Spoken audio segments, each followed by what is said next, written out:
Don't know who it is? Nope. I can't name that tune. Wait, here, I'll start it over.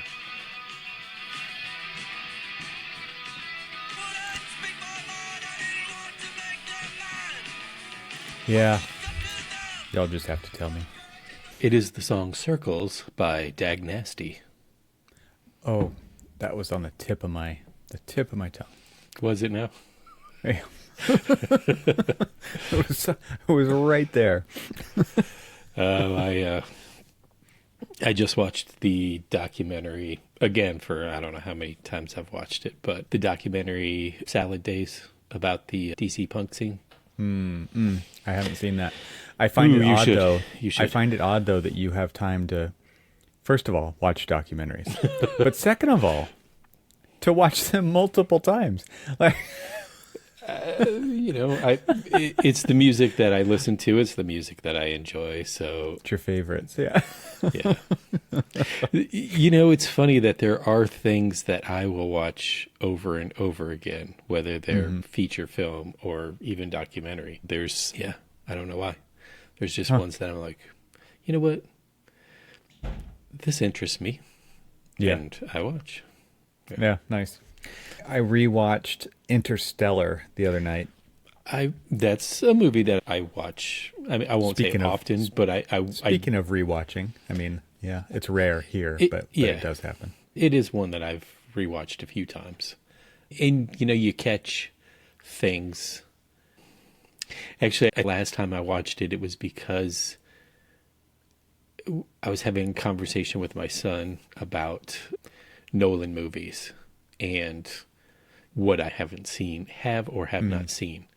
And I think the only one that I haven't seen and in a way refuse to see is, and I don't even, here's the thing. I don't even know the name of it. So there you go. It doesn't exist to you. It's the one with like the little folding realities and, Oh, really? Yeah. The one with Leo? Yes. And that is I don't know if we should. I don't know if we should even name it. I was going to say, and that is probably why I didn't watch it. What are you talking about, dude? You're crazy. Haven't watched. It actually has an architect in it. What? Yeah, I know. Because you know that Hollywood portrays architects perfectly. Like This is not a movie about that. Well, Keanu Reeves as like the architect in the lake house. I mean, the only reason I watched that movie. The only reason I watched that movie was because of the damn house. It wasn't that great. I mean, the movie wasn't great, but the house was okay. I mean, it was a good setting. Okay. Yeah, I liked the setting and everything.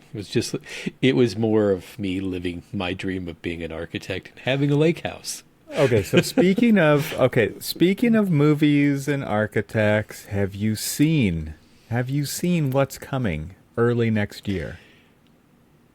Yes. If you are talking about this is a test. the Brutalist movie. Yes, the Brutalist. And I think we're gonna have to have a special review episode about. We should have like a showing and do that. Actually, my son. We should rent a theater. Exactly. That would actually be awesome.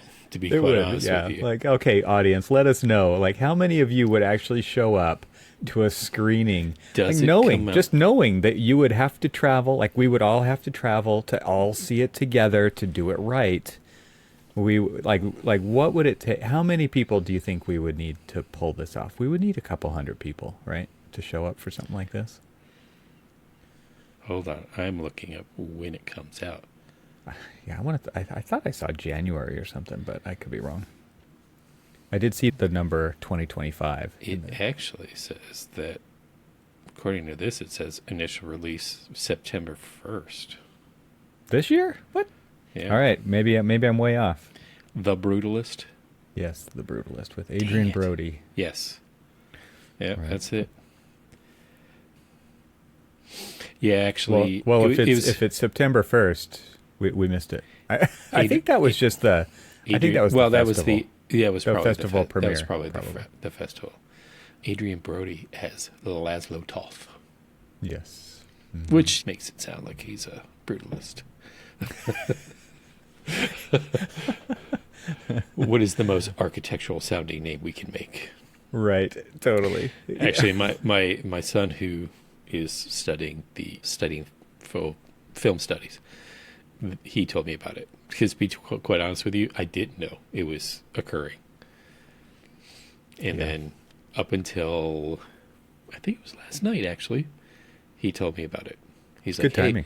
Hey, did you see that the movie The Brutalist is coming out? I'm like, no. I was like, is it a documentary? They're like, no, Adrian Brody. I'm like, oh, interesting. I was like, who's he portraying? He's like, oh, it's a fictional character. I'm like, it's probably an amalgamation of like Paul Rudolph and others. Right. Do you, maybe a little bit of Pereira. Yeah, who's going to be in it? What characters have come together to make this fictional protagonist? It's interesting that some of the architects, brutalist architects, that you would think otherwise. Like, the first thing that comes to my mind when we think of like Eros Saarinen, you don't think of brutalism. Mm-hmm. Not in the, I guess, traditional sense, but... What do you mean by that? I don't know. I think you're going to have to get more specific. I don't know what the traditional sense with your of a brutalist generalities is. here. Well, anyway... Just because someone uses concrete doesn't mean No. Right. Except for look up the Milwaukee War Memorial that Saarinen did. And if you tell me that is not a brutalist building, then... Well, not to say that they can't do it, but also you wouldn't categorize Saarinen as a brutalist either. Exactly. Right. In a way, I don't necessarily think that, like, say, Kahn is either, but there are Kahn buildings that are brutalist buildings. So, yeah, we just totally drove right off that cliff. Well, not only that, but we might hear something from Mr. Brutalism. I was going to say, there is somebody who might correct us on all of this. See if Josh listens. Yeah. Who knows? You gave away a secret identity. I did. Mr. Josh Mings of Aggregate Architecture or whatever. Yeah. I know it's Aggregate. Maybe it's Aggregate Studio. I can't remember the name of his firm, but I'm actually looking forward to next visit to Chicago. I want to try to meet up with him and visit his office. New office. Yeah. Do you know where it's at? I don't know the name of the building, but we did see it. It's right on the river, right? It is. No. It is architecturally significant building. Okay. It is. I thought it was on the river. It is the Monadnock. Yeah, isn't that on the river? No, it's not on the river. Yeah, okay. You're wrong. Okay. You wrong. Okay. Yeah, totally. I'm probably wrong about all of the brutalism comments too. Yeah, bro. It's not the thing that I study. So we probably no, we don't need to go down this road. I was going to say we probably need to define it because everybody gets the definition. They think one thing, but it's something else. Okay, let me bring it back real quickly before we probably change subjects again to architectural portrayal in movies. And what was your most favorite portrayal of an architect in a movie? I don't know if I have one. And not a documentary, because then I would say... Right. He was pretty good in that movie. It was like he was played by self. Exactly. I don't know the answer to that. The first thing that comes to mind is in The Matrix, is the architect. So Nerd. Not in the first Matrix. I don't remember if it was the second or the third film that came out, but that's when we actually met the architect of The Matrix. So, and we're going with that. I mean, isn't that one of those computer programming architects? Come on, man. Software architect. We try to hold on. Oh, hey, Cormac. Okay, what I meant to say was in the Nolan film Inception. Again. Yes. I know an actual architect in that movie. Yeah. I would say Michael J. Fox, The Frighteners. I haven't heard of this. Oh my Lord. So it's good or good, Oh bad, no, or actually, bad, well, good? so he plays an architect that is not a practicing architect anymore because of things that happen in the movie, and it's it's actually a really decent horror flick. Oh, well, you lost me there. That's why I haven't seen it. I can't imagine Michael J. Fox in a horror movie. I mean, I think it's a PG-13 horror flick, but yeah. Which all right, I'm gonna have to dig up a link for that for the show notes because everybody's got to watch it now. I'm gonna have to make a note here. Hold on. You're gonna have to make a note. Make a note in your field notes notebook. No, with your ballpoint pen. Here, hold on. Okay, hold on close. My notes. See the latest. There we go. Phelan sketch. my meeting notes today, including a whatever it is. Yeah, what do you call those? I don't know. I mean, it's not really a ragdoll like that. You have a ragdoll series, but what is this? This is like some decaying, creepy ragdoll. It's kind of a merging of like my ragdolls and my zombies. Oh, there you go. I think I had this conversation with you before that there's a time where I was posting, I had that whole series of the Post-it, the 15-minute sketches, the Post-it notes that I did one every day for a year. Mm-hmm. Mm-hmm. And then I was just posting random other things. And then when my vision needing glasses started to go, I, for some reason, stopped. I mean, because I draw so fine detailed that I just stopped drawing to the point where... Because you couldn't see the fine details? That actually might be kind of an interesting evolution in your drawings if you just continue to do it without the glasses and just see what happens, right? Because that would be actually hilarious to actually see what if I took my readers off and looked at or just assumed that I was drawing what I would normally draw and see what. Damn it! Now you're gonna have to make me do that. It's like that exercise where you have to close your eyes and do the drawing, right? Where you don't lift your... There's a name for this that is escaping me. Yeah. Or like the gesture sketches where, you like, again, don't lift make your a mark. thing. Exactly. Pass it. Make a mark. Well, it's a good dinner table activity. Is make a mark and then pass it around. And by the end of dinner, you got a pretty interesting drawing. I don't think we've ever done that. That's kind of cool, too. Yeah, it's kind of fun. Have you done that? That's kind of cool. Yeah, for sure. The other thing that my youngest, who also draws with very fine detail, like you. Gee, I think I can guess what he draws. Turns everything into a Godzilla. Awesome. The exercise that I was going to bring up that he likes to do is he likes to pit my wife and I against each other to draw an object, and he picks the object. And then he's like, okay, you guys both have to draw it. And he'll play along too, but he gets to pick what the object is. And so it's like a bicycle or a camera or a tree or a building or whatever. And so we'll each draw something. And it's interesting actually when you're drawing just, it's a noun, right? You're going to draw this noun. And the different perspectives that come out. So some things are in 3D, some things are in 2D, some things are really simple, some things are more detailed, and I usually win. I'll just say that. I don't know if your family does board games or anything, but we were just in the store looking at the board games, and I was standing next to my daughter, and I was just like, we haven't played Pictionary in a long time. It's like, we should do that.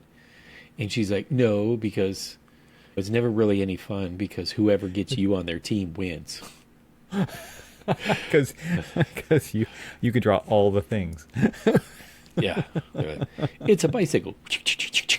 Yeah, Cormac, how does your team always win though? When like the ink is always smeared. No, I draw it upside down. That's right. You are the king. I am the king of drawing. You could draw in reverse, upside down in reverse.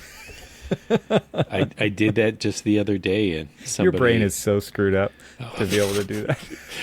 You could have just stopped at your brain is just so screwed up, and then called it a day. Right there, you go. Yeah. Yeah. Oh my gosh. Well, tell me about your latest adventures in teaching. Like, let's talk about how is it semesters or quarters that you're doing? It's semesters. How's your first semester going? So first semester Actually, it's going really well. First of all, let me just kind of give a little shout out to the students who aren't listening to this, because I don't even know if they know Why that would I they do do this. But what? You haven't? We need more listeners. You need to let this... Although I had joked a few times about, so if they kind of like went and did some hunting down, they would probably find. Oh yeah, just Google you. Yeah. Well, no, because I mentioned a few times, because I'm co-teaching with a friend of the show and a fellow podcaster who still has yet to earn a name, yes. Except for Coffee Boy. Right. Anyway, I was joking about like our competing podcast, and they're like, "You have a podcast too?" I'm like, "Yeah, I've been doing one for about 12 years." And then I just kind of like left it. It's actually no competition. Well, that's true. I mean, please, seriously. I mean, Smack Talk commences.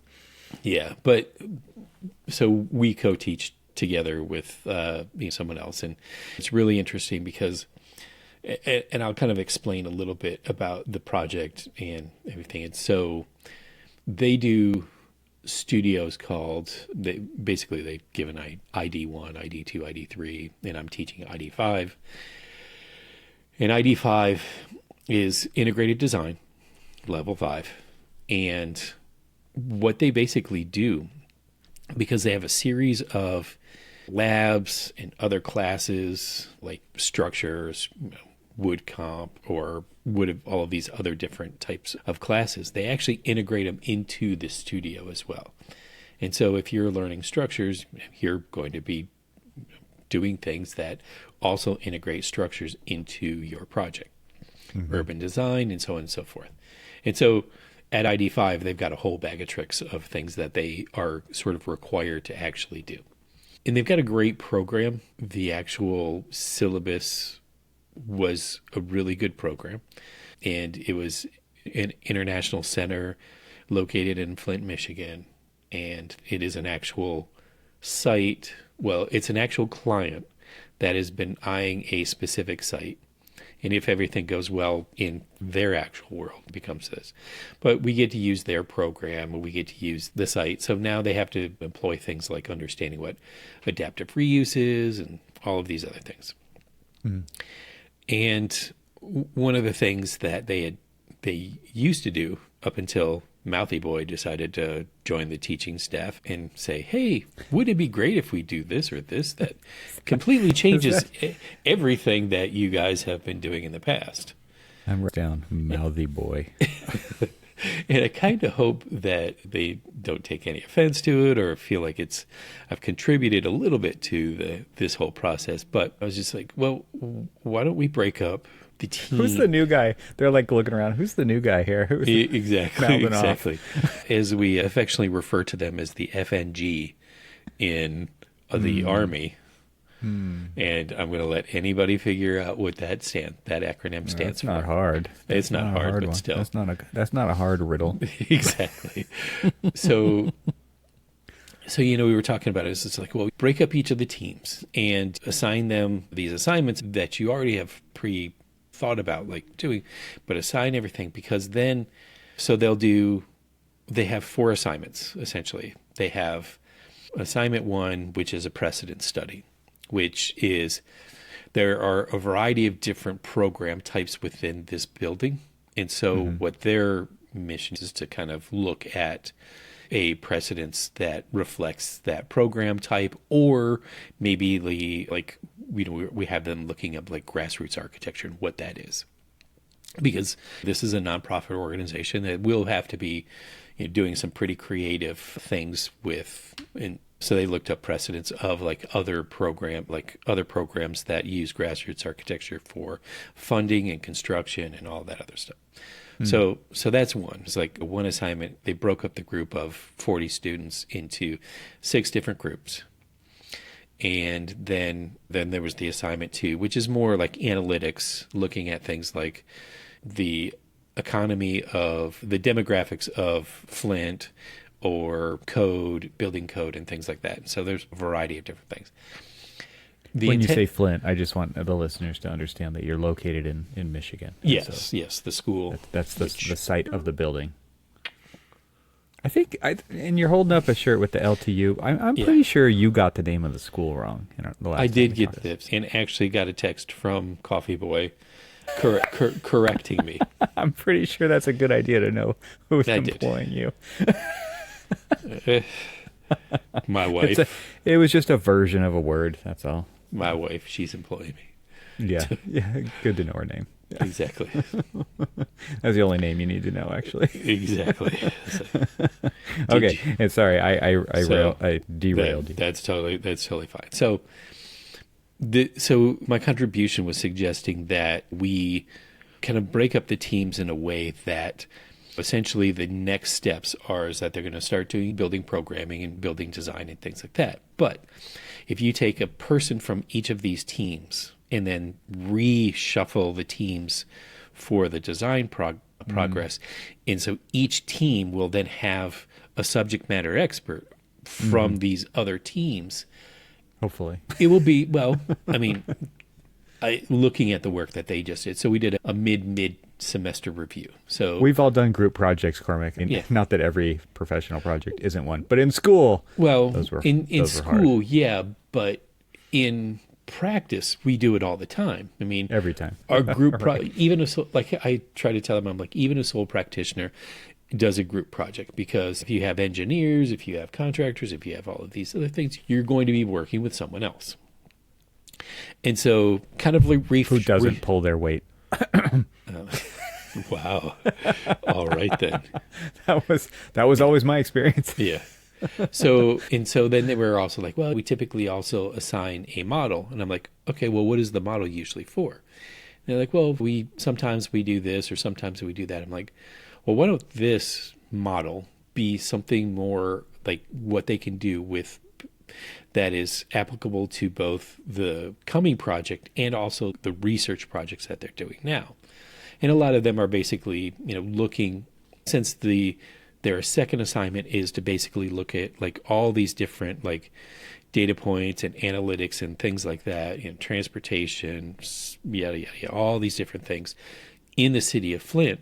Why don't we use a snapshot of downtown Flint and access to downtown Flint as both some of the graphics that people will use in their Work 2 assignment, but also as the model, and then build a 3D model that they can reference back and forth to as they're talking to it, because they will be talking to this particular client, and basically align it with kind of how we use the tools that we create, whether it's the graphics in the presentation or the models or whatever else and stuff. So it's basically, this is the long way of saying it's actually going really well, because all of these kids, they're all basically about the same age as my two college age kids, and a lot of them are working in firms, which is kind of cool. I'll ask them, although I've asked them on numerous occasions, hey, do you know anything about the rural studio? And they're like, what's the rural studio? I'm like, get out.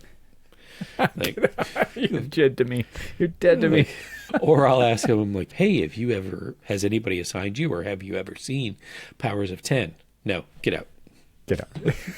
Like, come on. Out. What? Well, now you know why you're there. Well, this sounds like a cool project. I like how you're like, well, okay, so first of all, I like the idea of basically what you're saying is you're showing entire curriculum so it's basically like a syllabus, but it's broken up into projects, and they get to actually see what's coming.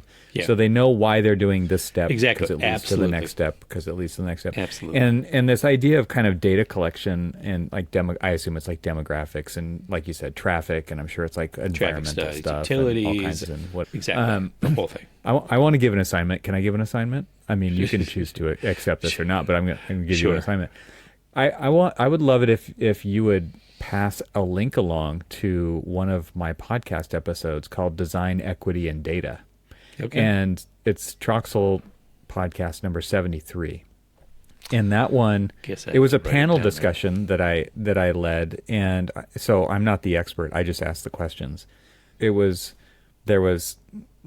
a guy from Perkins and Will in the urban planning department. There was 3 or 4 people on the panel, each coming from a different place in practice, but talking about how data that has even been collected potentially has a bias attached to it, right? And so they talked about ways in which you can overcome that when you are doing data analysis and study for a project to really try to fully understand what you're getting into, right? And not just going off, because I think there's a lot of times where it's like, we did research, and I'm using my podcast air quotes, which means I look stuff up on Google. Okay, by the way, that's not research, right? And so it's like, it's actually pulling data from legitimate data sources, but even legitimate data sources have inherent bias built into them because it was just in how they collected the data or the kind of data that they collected, things like that. But I thought it was really a great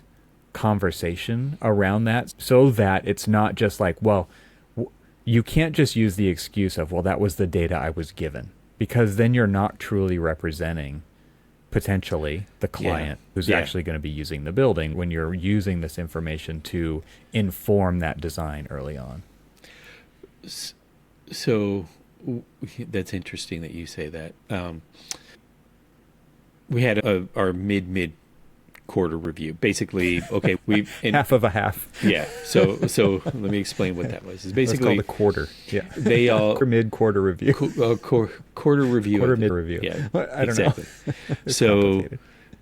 So what we basically did is they had presented where they're at to this point. And normally in the past, what they've done is they hadn't given all of the assignments out. They would only give one assignment out, and they would basically and then surprise you with whatever was next. Well, and that would be done at this presentation. And one of the interesting things is that they're looking at all, because they sort of know where they're going with the next two assignments after this, and they're weaving together both. Okay, I looked at a building type or a project delivery type, like say with the grassroots architecture. But let's just say that, okay, we as in the group that did adaptive reuse, we looked at this. And then we also looked at code, building codes, accessibility codes, and things like that. That was their project number 2. That was what they had to present on. And one of the interesting things about that is that they took it upon themselves. A little bit of prodding from us, but overall it was kind of led by them, was that they looked at their first precedence of an adaptive reuse building and then looked at how the code looks at adaptive reuse and what are the things that you need to do and know from a code aspect for an adaptive reuse building. And I thought it was great. And so they were weaving these together to see that. It was like, okay, I know what my endpoint is I've got a project we're going to be working on an adaptive reuse project. And so I'm doing this precedent study of what does it mean to basically do an adaptive reuse project? What are some of the design challenges and design opportunities that these people of the particular precedent study that we looked at had employed in their project? And then, okay, understanding that they had some challenges, probably a lot of those challenges came from either the code or whatever.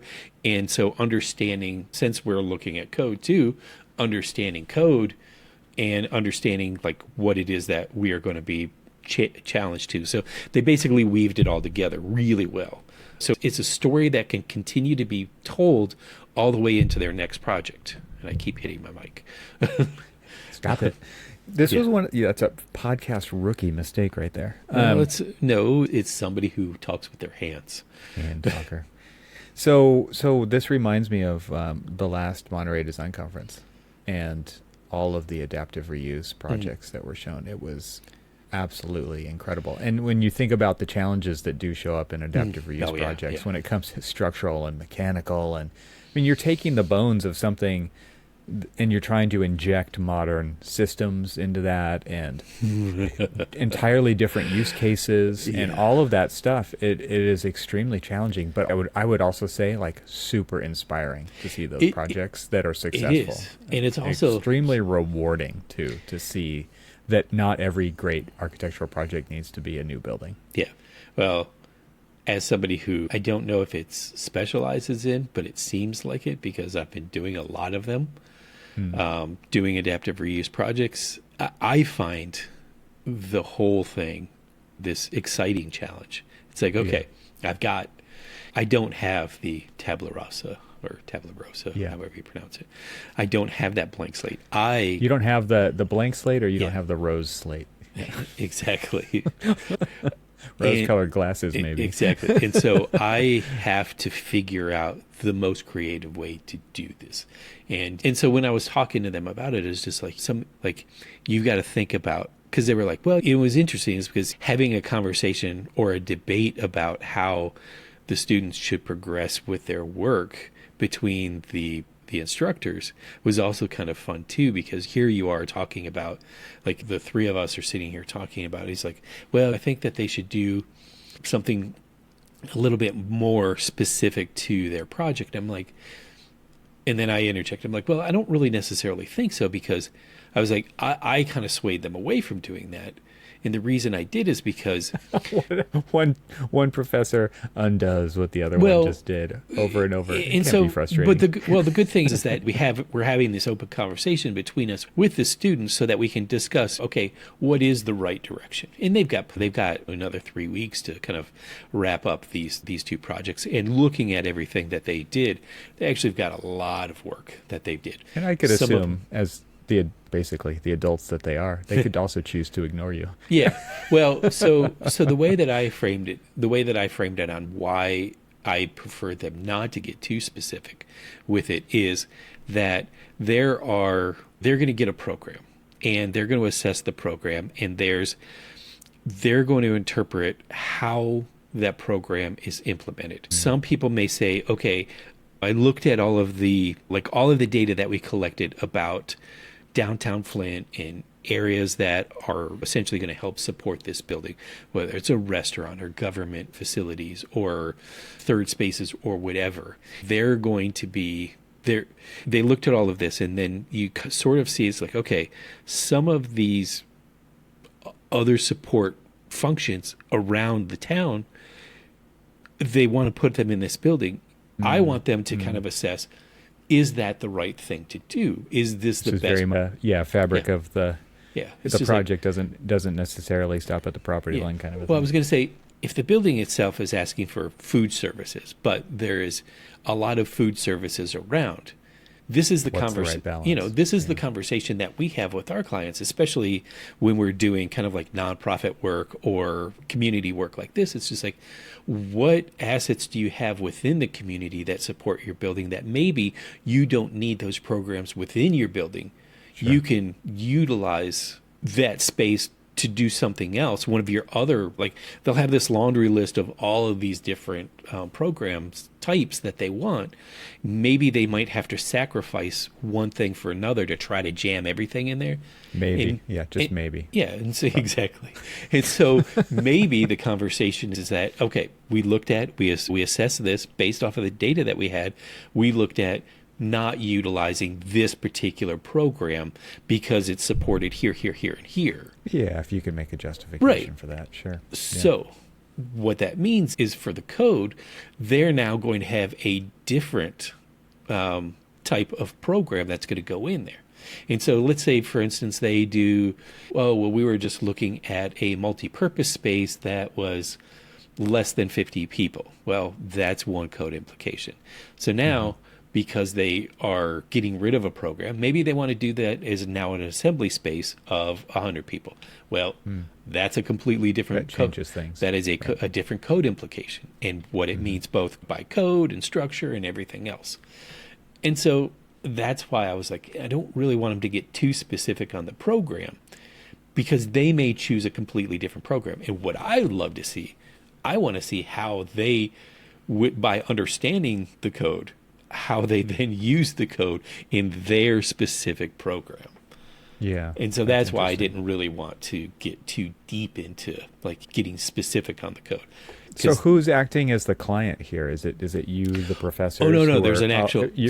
So our nameless fan, he actually, because he's a practicing architect in the city of Flint, he knows a lot of people, and he actually knows the director of the International Center of Greater Flint. And so they have been looking for a space for them to have a home for a lot of all of these support services for immigrant and refugee community within the greater Flint area to go for a variety of different services that they offer. And so he agreed because the relationship between our friend, I almost said his name, so I paused, our friend and the director of the center, he agreed to basically be the client for us. And so we actually have a client. So does he meet with each one of the groups so to have we those just kind of conversations about that kind of thing? So the first step was we've got a couple of different steps. We will have another round of community engagement for very specific things. We did meet with the director as a whole for the entire group. And he gave a presentation about what the International Center is and what the goals of the International Center are and kind of like the future aspirations of the 10, 15, 20 years from now kind of aspirations. And let them ask as many questions as they can. Let's talk about them very specifically, like what do you want your building to be, or what kind of programs do you want, or can you explain a little bit more about like this particular aspect or that particular aspect of your mission? So it was a really good conversation that they got to engage the client. I mean, they should have asked a lot more questions. I kind of like jumped in there and hid behind somebody and raised my hand and said, "I'd like to ask a question." And are you Gumby or Pokey? Well, no, it was just which voice was that? I wanted a 20-something, a young 20-something college student. Okay. Isn't that what you sounded like? Hi, Professor. I'm Evan. Voice cracking and all. Yeah. I'll hit puberty someday.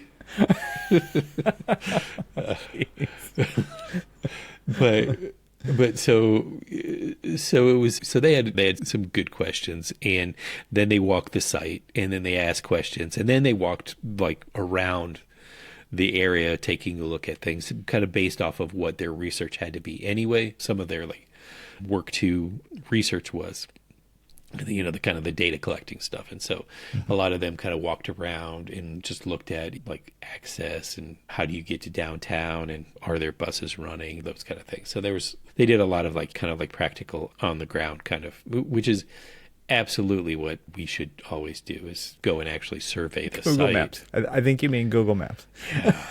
Yeah.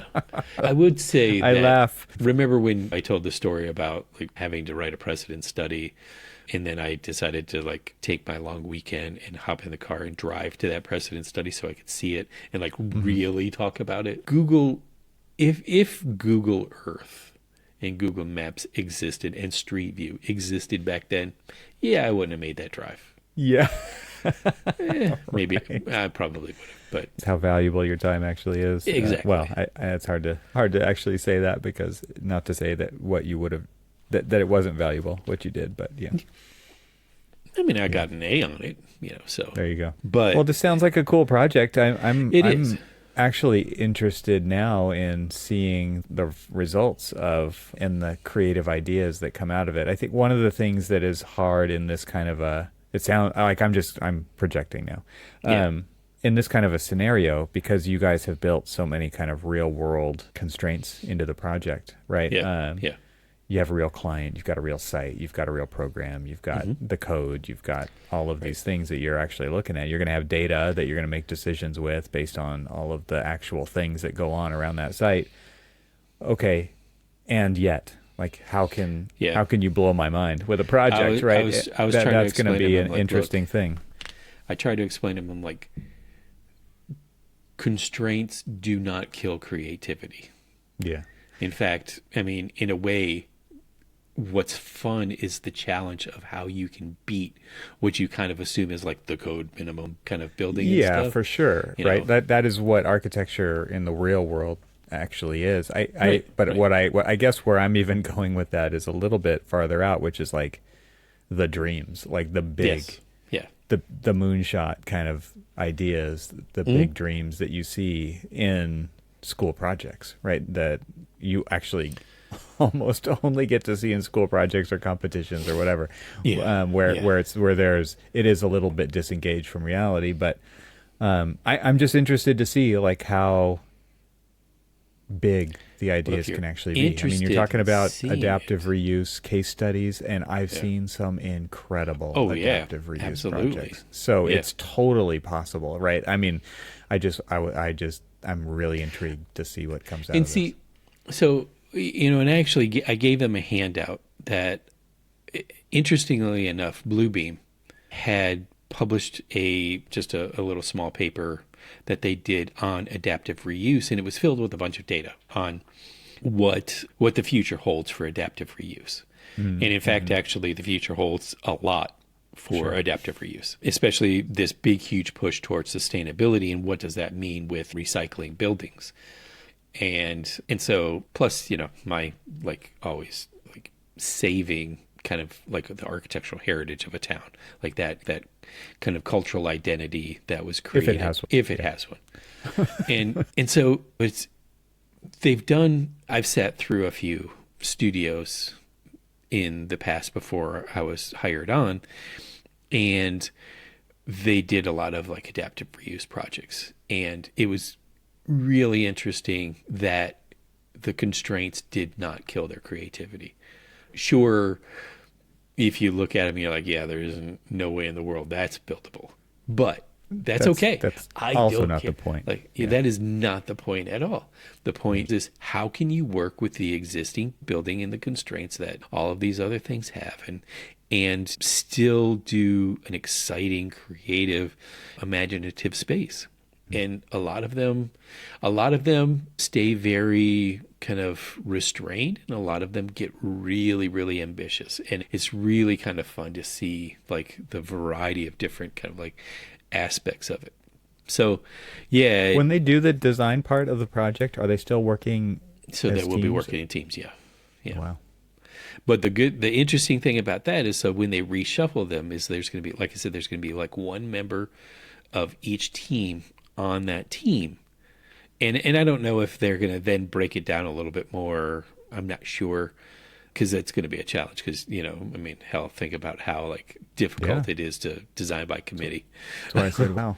So we can get a little bit into that one once we start assigning that, because it'll be interesting. So you said you would love to see it. Maybe, just maybe. I wasn't going to invite myself, but maybe, just maybe, because I do know that somebody who could make that decision does listen to this show. And I'm not sure that would get a name drop. No. Yeah, that's still not going to get a name drop. However, might be an easy way to fulfill a commitment. Is invite you to the studio. Oh man. Yeah. Oh, behind the curtain. Sorry, Exactly. Audience. Well, this is fun. Thanks for sharing that, and I look forward to future updates on the progress of this project. Well, let me just add one last thing. What it has done for me is it's kind of exciting to like be around this doe-eyed energy. That's why it exists. That's why people want to teach. Yeah. It's not because of all the bureaucracy. Yeah. It not only like, kind of reinforces what I do and don't know, but it also kind of just like, I get to see the birth of like these people's passion into why they want to do this. And like, it kind of reminds me, it's like, well, why did I want to do it way back when? And to see everybody else that are kind of excited about it. You can tell that there's a variety of different kind of people who are really, really excited about like doing this as a profession. And then there's like people who are going to be good at doing this profession, but maybe don't really have that same kind of like, maybe they haven't found that spark yet. Exactly. Yeah.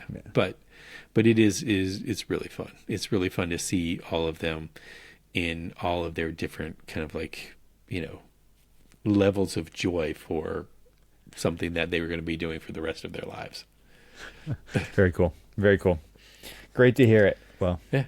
All right. How about we pick this one up when you have more to discuss? Absolutely.